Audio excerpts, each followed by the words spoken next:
Welcome here back to Bleed Blue 365. I've taken a little bit of a break, which I shouldn't have done. Uh, my bad, guys. I've been working a lot. Got a little bit of a family thing going on too. I'm not disclosed on here. Uh, what I'm going to do, guys, is I'm going to break this down, and I'm going to talk about the update, short and sweet, of UK versus the law. I'm also going to just break down the first four games of the year, and then I'll break down the Florida game. I know I didn't do no previews for any of these games except Louisiana Monroe. My bad.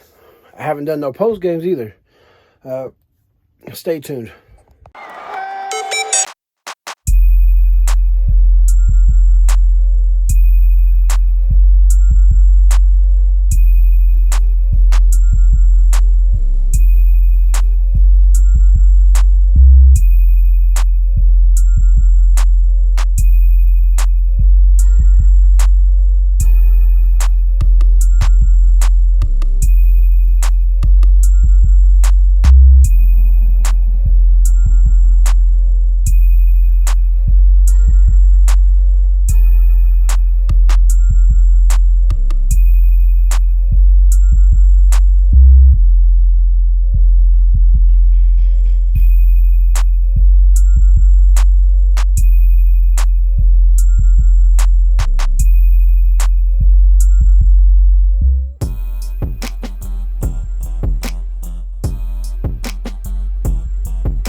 Well, I think we were -9 or -11, actually, -11 turnovers.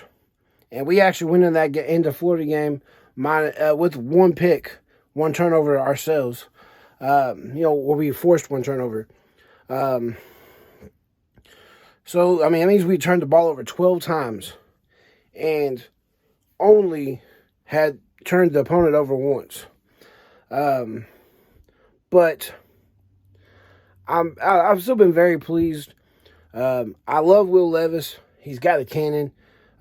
Maybe he's a little too juiced up on those. As a lot of times over the first 4 weeks, we've seen him overthrow.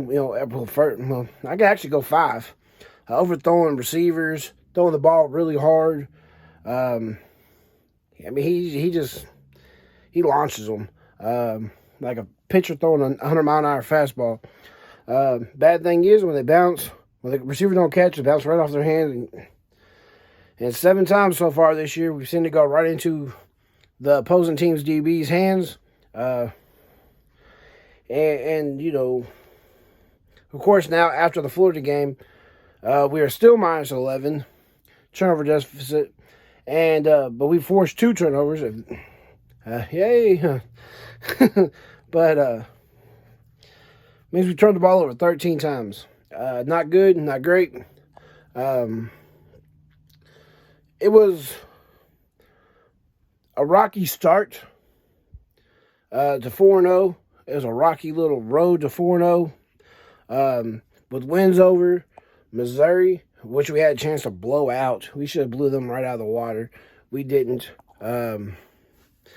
Then we barely got by Tennessee-Chattanooga. And then we kind of rode the struggle bus against South Carolina too. So I don't know, guys. But we got a big win against Florida this week.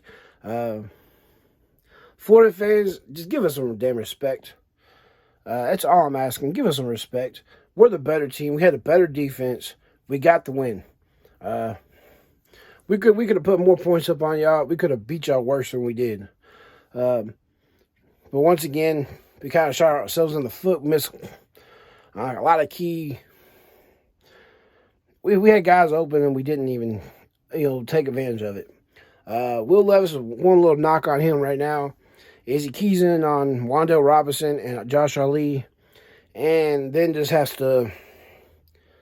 It just really doesn't go no further. But other than that, Will Levis is doing a good job. We got receivers for him other than Josh Ali and Wan'Dale Robinson. We also got Isaiah Epps. We got Isaiah Cummings. You got Michael Drennan. You got Hayes. You got Justin Riggs. Cummings and Riggs are both tight ends, of course. You got Brendan Bates. Even got Chris Rodriguez out of the backfield. Kavase Smoke needs to work on catching the ball out of the backfield. He could be big for us. He dropped 2 up against Florida.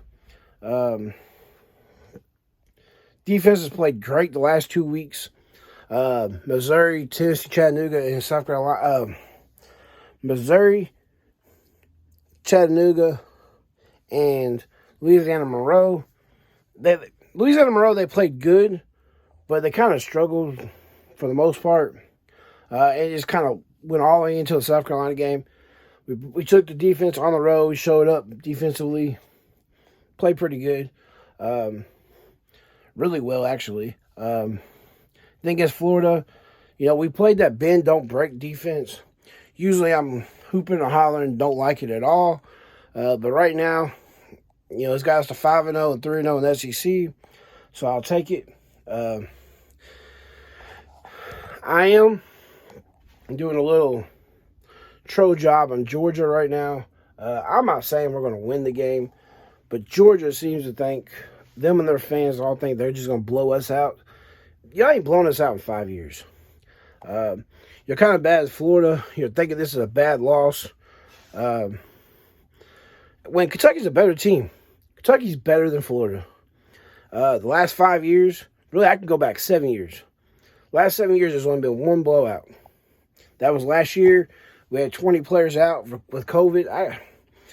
Which the week before, we had 25 players out with COVID against Alabama before we played Florida last year. But, just give us some damn respect. We're better than y'all now. You got Dan Mullen. We own Dan Mullen. We've beat him a lot.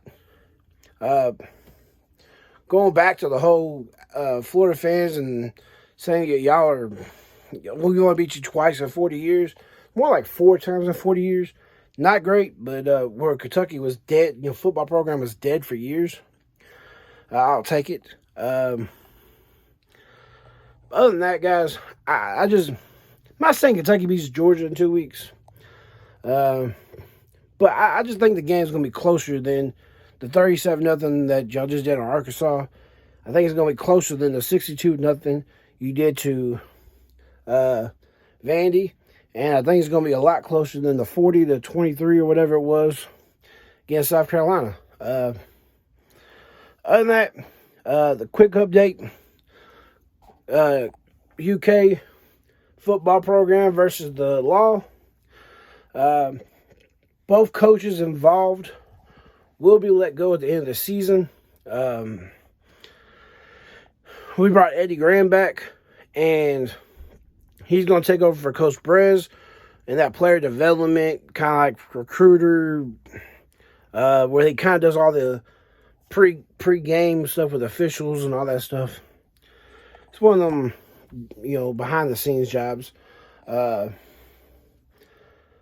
then we also actually demoted Boot Knight, the wide receiver coach. He's kind of like an assistant wide receiver coach or something and doing special teams. But both of them will not be with us after this year. You get in trouble, you got to have some discipline, and Both of them were suspended, and I don't know why they're waiting until the end of the year, but they are, so it is what it is. All 6 players that got in a little fight with sorority on campus, grand jury decided not to indict them. You saw Tuton McClain playing. You saw Vito Tisdale back in on Saturday against Florida. All 6 players dressed. They actually been practicing for the last 2 weeks. So that's the update, guys. I'll be doing an LSU preview later on this week. I mean, just watch for it. Go Cats, 5-0, 2-0, 3-0 with SEC. Go Cats. I'll see y'all later. Peace. On the pill, my hood up on the drum.